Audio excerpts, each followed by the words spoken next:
Morning, morning. I'm president of the Small Ruminants Association of Jamaica. I'm here at JSH Rabbitry. And I'm here with Mr. Samuel Morrison and Orange Scott. They have a partnership here with a commercial operation. This is a real commercial operation. And I'm here today to show and demonstrate some of the aspects of a commercial operation. So let us take a look. We're first going to have a look at his rabbitry and his caging system and so forth. So basically it's the other way around. I am Orion. Oh. And he is Samuel. Oh, alright. So this is Orion and this is Samuel. Okay. Right. I'm meeting these guys for the first time. So come in and have a look. Alright, so these are our cages. These from Africa. We're doing some work as always. Lower medicine kit. So one of the things that they do here, they use the 1x1 mesh, and this is the galvanized square mesh, and they use it on some parts of the cage, and they use the 1/2x1 on the floor, which is a very good concept. And they just use the mesh alone to create the framework, which is the best way to do it because you don't get the fecal material or anything sticking up on the board when they do it the other way. And if you see right now what they do, they have this system here where they use this matting. This is the pond liner. Yeah. They use the pond liner, the droppings go into the pond liner and the U-ring and so forth, and they probably catch it at the end. You catch that at the end down there? No. Oh, it actually goes in between. So it's basically like the A-type chicken cage kind of situation that they use. Okay. And the manure just drops on the ground, and they are now able to have a 2-tier setup with this method. Very, very nice and very ingenious way of doing it. Right. Now, as you can see, they have seemingly many kind of mixed breed rabbits and so forth here, and they have this nice shed, very cool, and you have the breeze. They are up on top of a hill. We are in the countryside with a lot of breeze and fresh air. Yes. And as you know, rabbits require a lot of fresh air. They have some feeders here that I saw that they built their own feeders. These are automatic feeders that they throw the material in there and it runs down and the rabbit comes and eat as they like. And most of these stuff that these rabbit people are doing, they are building them all by themselves. Their construction is all done, and they experiment with different ideas as they go along here and see what is the best. So these feeders are the traditional J-type feeders, which has a mesh that kind of takes the dust out of the feeding. This is one way of doing it, and this is another way of doing it. This J-type feeder tend to be on the outside. You also have a flat type of feeder, similar to this, that you just rest on the outside. You can put it inside, or you can just rest it on the outside of the cage and feed from outside, and the rabbit goes inside here and eat from it. Actually, these can be adapted to hang on the outside or inside.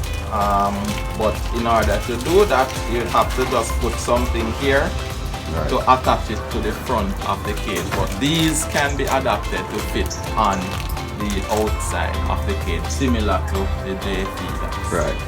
So you seem to have like what size caging system you have here? How much cages approximately? 116.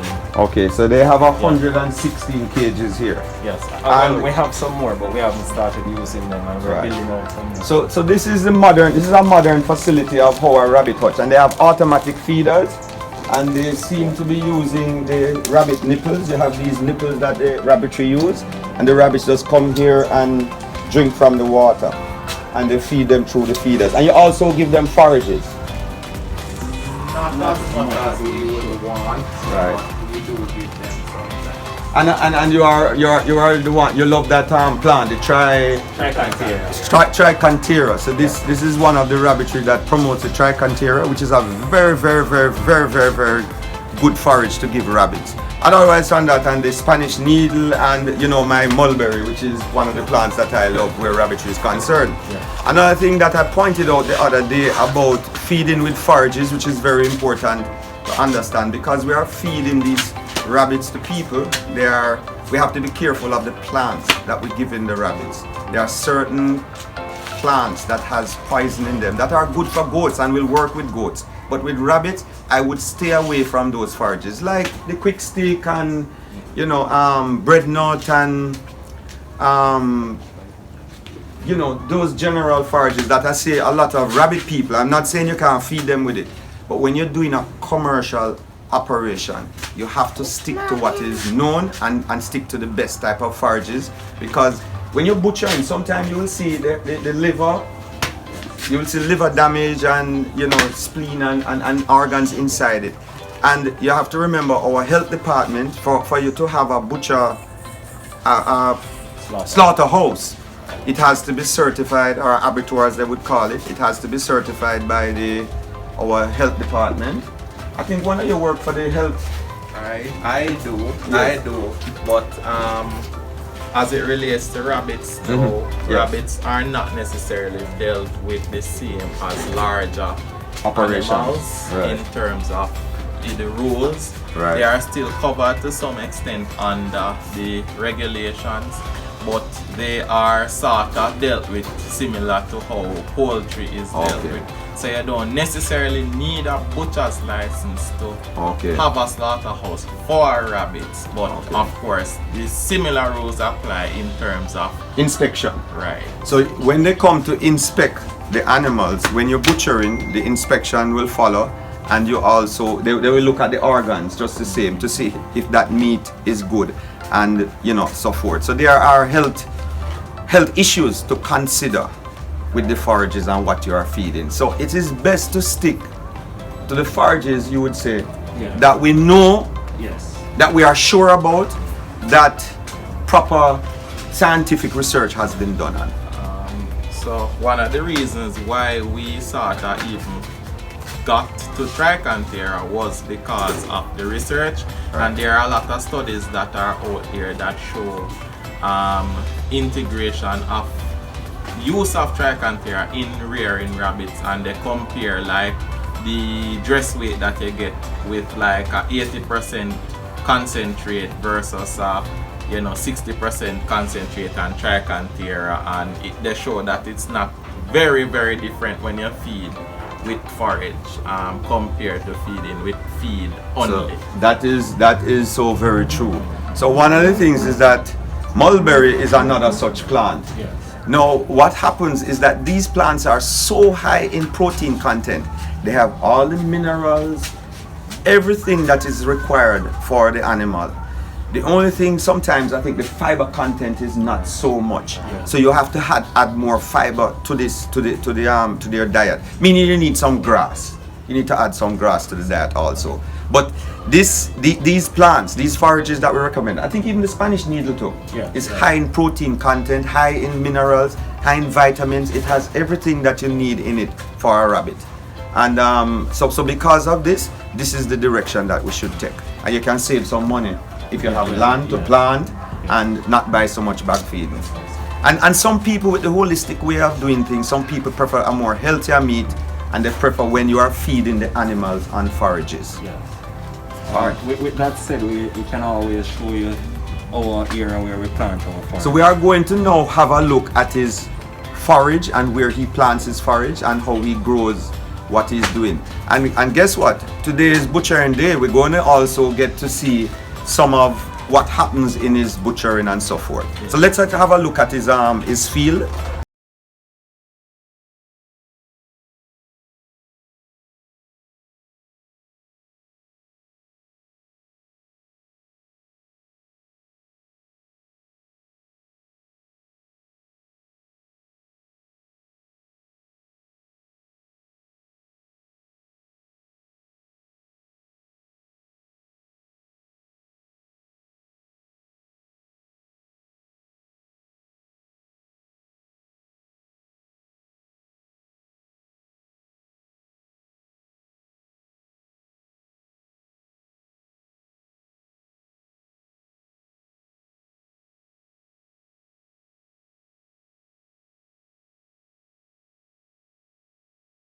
How far as peas and all different kind of things are being planted. Mango and support is here. And mango is here. Papaya. Planting, banana. Gungo. This is gungo peas. Yes. Gungo peas and pumpkin and You know, we are really here in the countryside looking at all these forages, and this is a holistic approach where they're using the manure, feeding the plants, and the plants feeding the rabbits, and you know, the plants also feeding the people, you know, which is important. So we're going to come here and have a look now at this forage. He has a mulberry plant here. Right, so he's going to get into the mulberry thing, and I'm so happy to see that, because we need to start using this mulberry a lot more because it's such a good plant.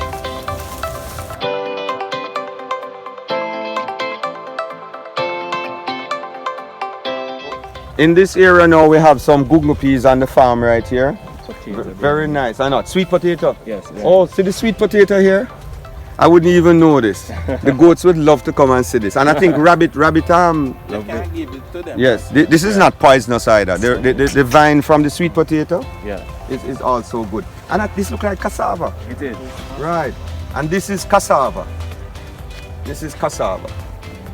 And he has corn here that he's planting. Has a nice field of corn right here.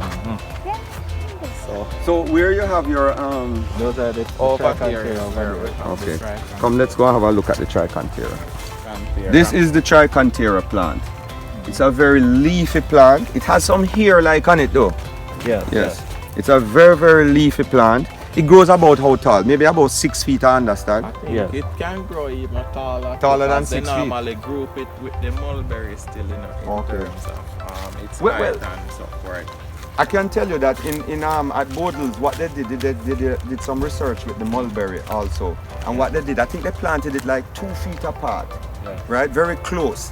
And then they were able to cut it using machinery to cut it. Yes, and that's the thing with the mulberry. You make it grow a certain, and then like they will harvest it maybe every 2-3 months or whatever, and they just cut the whole thing. They use the cutter and just run through it and cut it and feed it to the animals. These ones that are growing now, these are what we actually got from Bodles. Okay. Right. The bigger and- ones. Yeah, the bigger ones. And then I don't know, you would have seen we had a video on the channel where we actually went to Bodles and we were showing how we actually got them. Right, so these are the ones that we got from Bodles. And then we have some more that is planted The smaller ones. up. So what, you're saying you have 2 different types? Or just... It's the same Tricantera. Oh, okay, right okay. now. I thought you were saying that. But And this plant is catched by the limb also, right? yeah, man. Yeah. Okay, so Cuttings just the same. So as you can see, Careful, they're scattered careful. all about. Right. Here, Very good. all over the place. So we have tons of them about the place. Right. This is very nice. And thing is, if you can integrate, you should do a feel like this with the mulberry. Because what I found with the mulberry is that also, you see when you plant them close together, they become very leafy and goes up. If I sent you a picture of my ones, Because even these two, they are used as living fences similar to the mulberry. Right. Or hedging. Right. And so forth, Ideal just the edging. same. Right. So the plan for over here, this space is to expand the rabbitry to over this side. Over So there. over Oh, you're that going to side. move. Move the rabbitry. Move the rabbitry. So in the future, we should be operating from here, and then the Tricantera and whatever forage we plant will be right here, so we can just cut and feed. Very nice. Yeah. All right. So we're going to have a look now at the slaughter side of it, Yes. and see. But this is nice. You seem to like have a lot of land here. Yeah, we have a little space. Ideal Have for a your little space. your rabbit rearing operation. A very small space that. No, you know something. This is perfect because this here now you can grow thousands of rabbits here and feed them. That's the intention. Yeah, man, and feed them and all of your fencing. You just put in your the different forages in the fencing. Yeah. And you're good.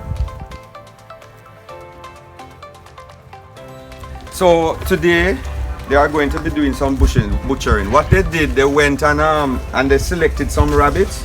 The rabbits are in these containers. You can have a look at them and the size. These are about 12 weeks old, and they are going to slaughter these. So they have quite a bit here. You can see them all over. See them here. The rabbits are here. We are now going to have a look at his slaughterhouse, because he has an official slaughterhouse here that he uses. And oh, by the way, we have some of the famous mulberry plant here. He has some sticks here that I carried for him. He's going to plant these and expand his mulberry field. Alright, so now we're going to have a look at his slaughterhouse. We are here inside. He has the kitchen sinks.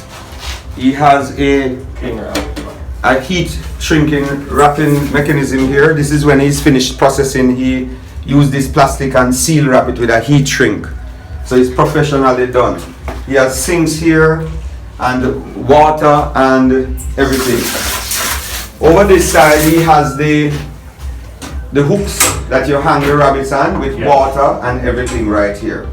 So they are going to be slaughtering some rabbits today, and this is a very hygiene facility, specifically designed and made to be used with this rabbitry. So let us have a look at what's going to happen here now. But, you know, at the same time,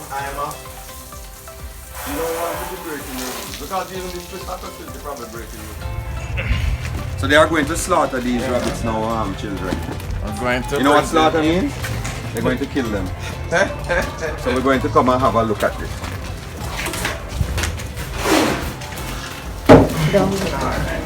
Blood is going to come when you start to finger. So wait, he's going to bring all of them. No man, I'm not going to bring all of them. I usually just bring in about. I get in the waste bucket. So what they do, they hit the rabbit and he's now dead. And he's going to cut his and then the blood comes out. There's the other time doing it.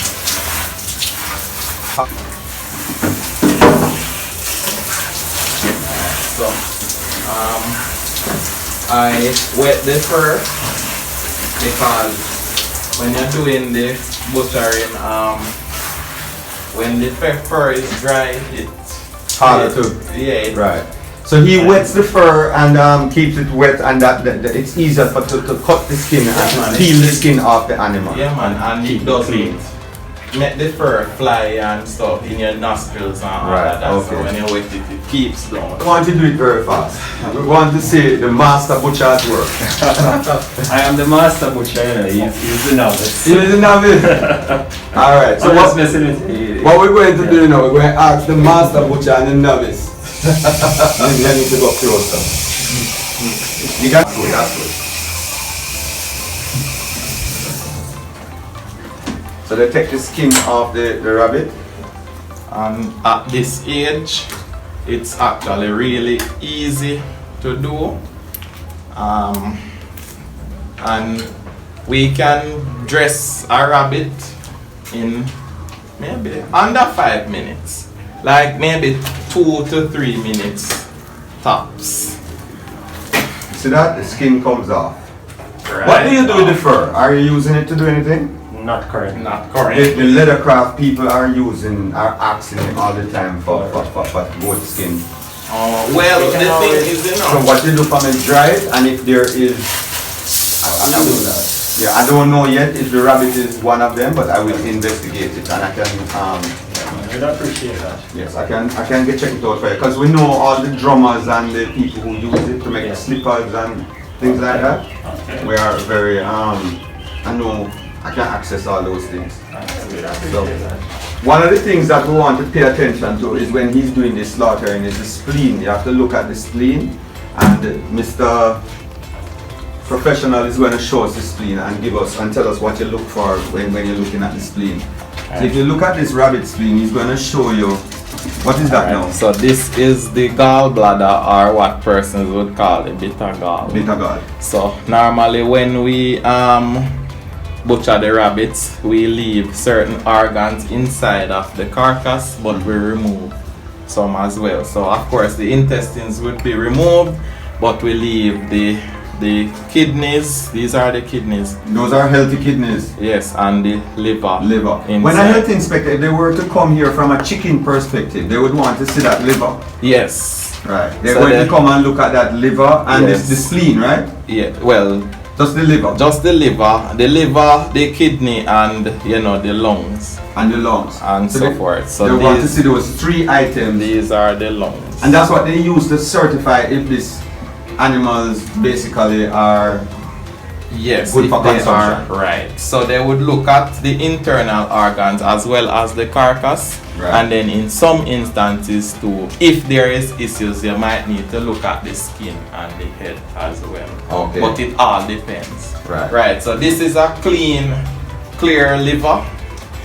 You don't see any discoloration on it or any spots.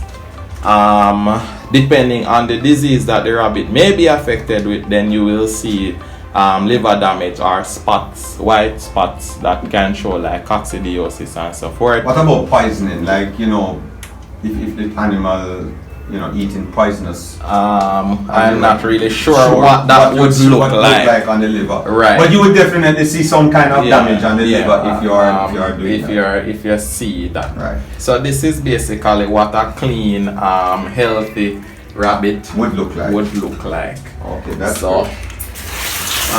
When we remove the organs, we basically just wash off the carcass to remove any excess fur, and then we use this pruning shear now to just clip off the feet, the back feet, and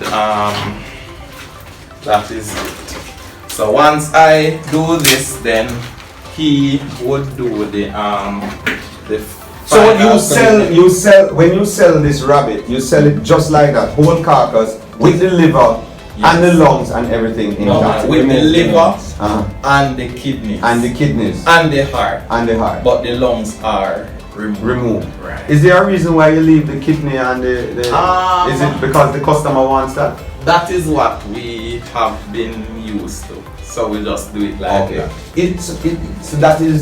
So the customer doesn't require it, you just do it that way? Yeah, we just do it that way. They don't specifically say that we want this, but you know, we just work. So we'll take another look now. He's going to do one more animal. I'm going to do it really quick this time. He's going to do it very quick this time to show how good he's at doing it. So how much rabbit can you do processing in a day? Alright, don't talk to us. Just go ahead and do your thing. Let us see how quick you are at this thing. And you know he has to sharpen those knives very, very sharp when he's doing this. And he has to pay attention and be very careful when he's doing this, you know. Looks like he's a professional butcher. Technically, I have. So you have a butcher license? No. Oh, okay. Alright. You don't need a butcher's license for rabbits. Okay, alright, as we have said before. Right.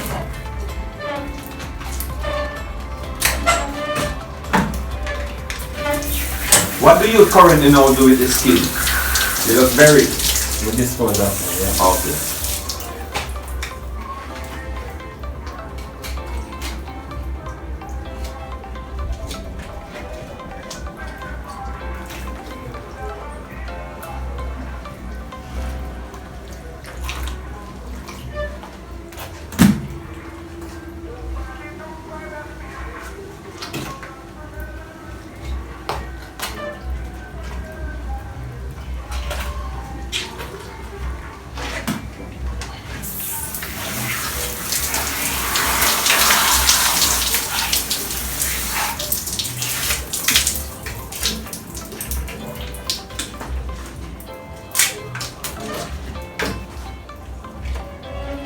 That's it. And then usually now you're going to package it. Yeah.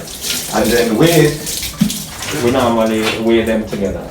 Oh, you weigh them all together? Yeah. So that's because we'd have weighed them before we butcher.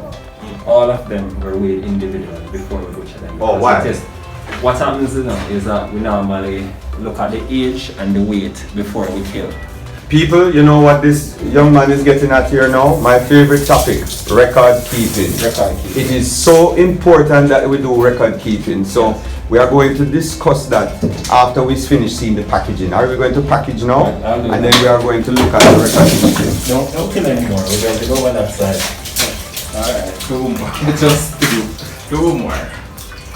So we're going to have a look at record keeping and see what they do. So they want to know the live weight and they want to know the finish weight after the finished butchering, and they want to keep these records to see the growth rate in the pen, and they can compare the feeding that they're using, different forages that they're using, bag feed, grains. They look at all these. Yes, we have. These now, you know, cleaning it up, make sure no fur is on the meat, and you know, cleaning it up and make sure the product is very nice for the customer.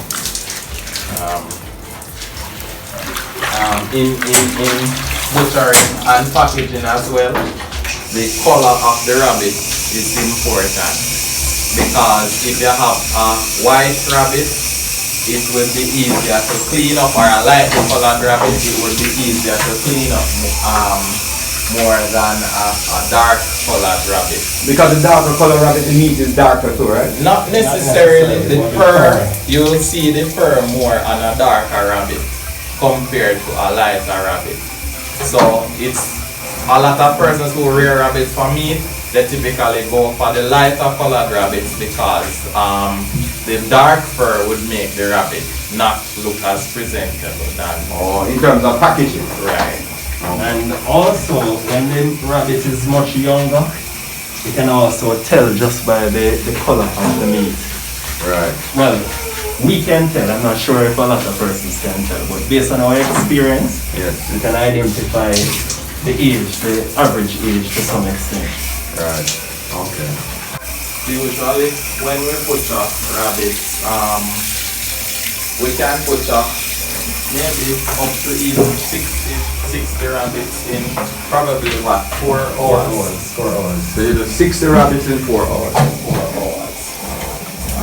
With this kind of setup, if it were any different, it would take a little bit longer. But as I said, we roughly 2.5 minutes per rabbit, and if you check it out, you do like 15, 16 in an hour, and yeah, you do like 15, 16 in an hour. Alright, so now we are going to wrap. He's going to use the heat sealing machine and wrap the product.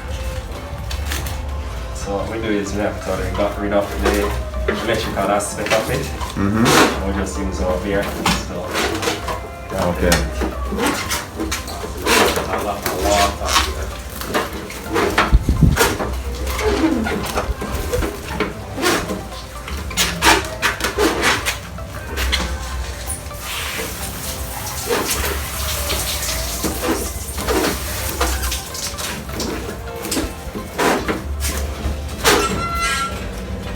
So this is the packaging method that they use. They're doing it manually. Normally it has a heat shrinking device there that they can heat seal it, but we cut it off. we're saving on costs, and this is how it is done. So can we have a look at that again? This is the finished product. Yes, just stand it up and you know. So this is the finished product, what it looks like when they finish wrapping it. And that looks like about what? Maybe 3-4 pounds? Maybe it's 3 pounds. That's about 3 pounds of rabbit. 3 pounds. I'll hold it. See? This is 3 pounds of rabbit packaged like this. And they supply this now to their customers.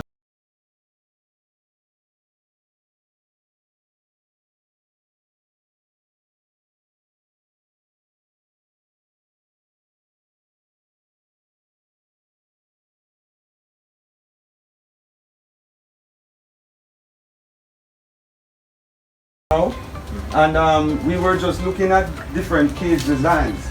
And one of the things I must tell you, Mr. Samuels, this is the cage design that I personally like.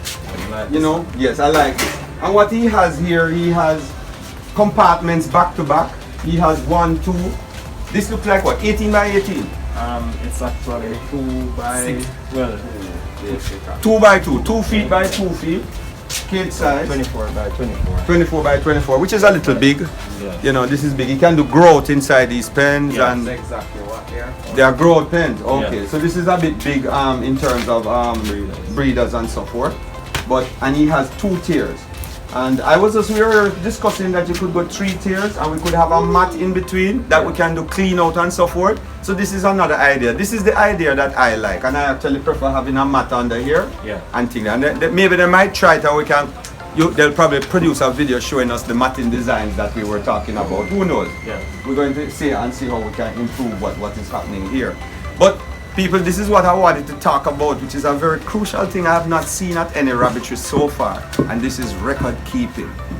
So what you see they have inside here, they have a notice board or a chalkboard or whatever. So this is a board. Actually, we have several boards. Right. We have this board here and we have another board over there. And we're going to explain what each of them are used for. So, alright, so with this board now, we basically have what we call a SOP, a standard operating procedure, and it's sort of over there. So if you notice, it basically speaks to what we should do on a daily basis when we come inside the rabbitry. So, you know, we check the notice board, we feed all the rabbits, we check the cages for newborns, check for any dead and wetness, we check the clipboard and all of those things. So it speaks to everything that we should do on a daily basis. And you know, we use this space over here for just recording any little happenings in the rabbitry. Right. So if more than one person come in here, there are 2 people here operating, maybe a 3rd person, they can come and look at this board and know exactly the issues, if a sick animal is there, if any special procedures. If anyone has died or anything like that, then we can make a note of it. If we're going to butcher and we weigh them previously, we weigh them and we mark which cages we're going to take from. So if somebody butchering for us, they can come and look and know that alright, they're taking from number 82, number 84 and so forth. So they can just do it and let us look at the other notice board that he has here. He has another larger board here. And this is your breeding board. So this is our breeding board. So what we do now on this, we identify all the does that we have, and when we identify them, we also give them a name. So each doe have a name, and we would tattoo these names in the ear of the rabbit so that we can identify them differently from the rest, because you know rabbits look alike. Right. Now, in addition to that, we use the ink tattoo method? Yes. Yeah, that ink tattoo, right. Yes. So this is something else that we were talking about. You know, with goats we use those ear tags. Yes. You can also tattoo goats inside the ear and put those numbers inside there. Okay. And you also have the tattoo machines that you can actually put your signature on the tattoo machine, like the name of your company and all of that, along with the numbers. Alright, let me just give you an idea. This is what we use to tattoo the rabbits in the ear. Right. So this is an example. So and you tattoo them at what age? We normally tattoo them relatively young. So when we identify them, weaning. Okay. Or sometimes when we decide to keep them at approximately 12 weeks old. Right. Yes. So here now we're going to identify which rabbits we have bred and which one are not bred. So if you notice, there's a tick. Those rabbits are already bred. And then where you see the box are not checked, you're going to realize that these rabbits should be bred. And you notice that it goes down. Also, you're going to notice that we have date of birth on this section here. This is not necessarily the place that we normally keep the date of birth, and we're going to show you that in short order, but sometimes we might identify some specific rabbits that are put in breeder cages, and we put the date of birth because we need to know how old these rabbits are, so that we can know when to breed them and how old they are throughout their entire life. Right. Very, very, very good. And this is important. You also know that you have software that deals with this. Yes. And also, have you ever looked at the record keeping book that RADA has? RADA has no, but we also have software for it. You have software for all of this. For this data, we have one. If you notice, it's called UTCH. Right. Okay. So when you touch UTCH now, you're going to realize that it's coming up. You're going to see hopefully here. Okay, yeah. Alright, so this is our rabbitry in UTCH. So it's a software that it's a paid software. So we pay for this one, and you're going to notice that we have our rabbits and the cages and the breeds and all of that. Right. And these software track every single thing, and you have that data forever in the software. So you can know exactly what's happening. They can show you graphs in these software. You can see your breed weights, and you can see, you know, all the history of what's happening, what is working for you, what is not working. It tracks all these information. That is very difficult to do manually. But we also track them manually. Right. So we also have a clipboard. Right. So with this clipboard now, we have the same data with that identify the breeders. When we breed them, all the kits, the babies that they have when they are born, you can see right here. So you're going to realize that it talks about the breeding date, the cage that the rabbit is in. We have the dam, that is the door. We have the sire, which is the buck, and then we start to talk about the nest box, when to put nest box in the cage, when we should palpate to know if they're pregnant. We identify, we indicate, as you can see, yes for it, we palpate and they're pregnant, no they're not pregnant, or not sure, because sometimes that happens. And then we have date that the kids are born, and right here we document it. And then we have how many is alive, how many is stillbirth, or anything else that might happen. And then we have the ones that are fostered, where they're fostered to. We have, if we enter this data in the software right here, so we tick it off when we enter. Wean, when we wean the rabbit, how many we wean from this set, and where they are weaned to. So we can track them throughout. We track how many is alive when we go there, how many we sold, how many save, how many goes to market, and then we have a note section right here, and how many we butcher, so that we can add additional information about any of these rabbits throughout their entire life. Very, very interesting, and all this information is relevant when you're doing rabbit rearing. It's also very relevant when you are doing even goat rearing, all animal rearing. You need to be doing this, that you know where you are now, and what all the improvements that is happening on your farm. You will see it when you do record keeping. And also you don't want to inbreed and you know, do different things like that. You have to control everything that is happening on your farm. So record keeping, as always, is very, very, very, very important. All right, I think we have covered quite a bit here now. Was there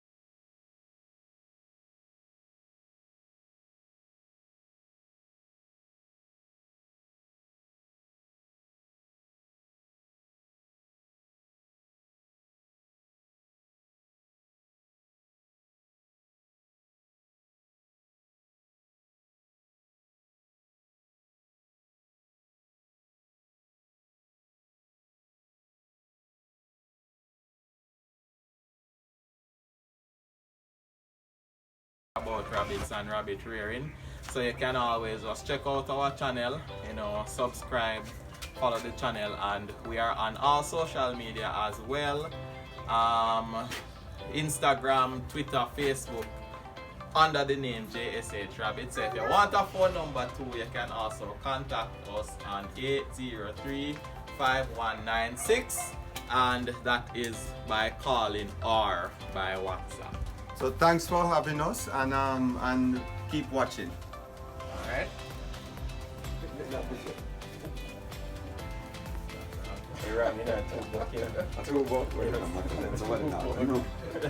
All right. So Mr. Orion and Mr.